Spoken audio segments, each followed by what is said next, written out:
So if you want to insert an image into another image template, it doesn't really matter what shape either image is. So let's say I've got a template that's 8 by 10 and I want to insert an image into, let's say, we'll use a polygon. Here's a polygon, right? We'll put it right over here. Well, we'll put it right over here. This one right over here. Here's another shape right over here. Let's do another one. Another shape right over here. So let's say we have this image template. Notice it really doesn't matter what the shapes are. You can look over here on this side of the screen and see which shape is where.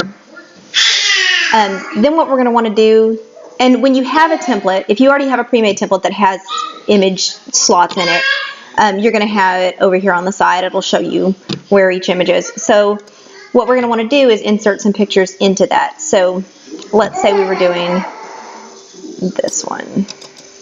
You're going to want to open whatever images, right? So I might open 3 images. I'll just show you how to do one. You can do the rest.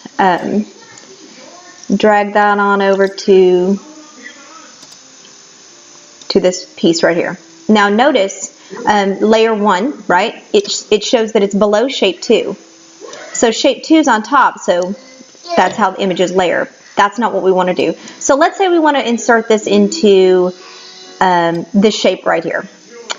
This would be over here. If you look at the location, this is shape 1. See that? That's shape 1. Okay, so let's drag this layer, this image, over the top of shape 1. Okay, so that's the layer that we want to put it in. You right click and hit create clipping mask. That puts that into that shape. Create clipping mask puts that into that shape. Now, let's say, now you can just move it around and be like, okay, that's exactly what I want right there. Perfect. And then go on to your next shape. Drag an image over the top of it, right click, create clipping mask, put it in. But let's say I'm like, I want a little more of the baby in the picture. You can hit Control T, or of course you can go image transform order. Control T is free transform.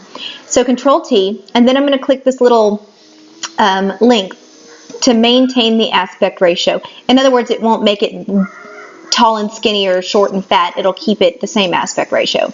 So let's say that's what I want. I want to just take up more of that frame, right? Double click, bam. And you can do that with any of them. I can show you another one.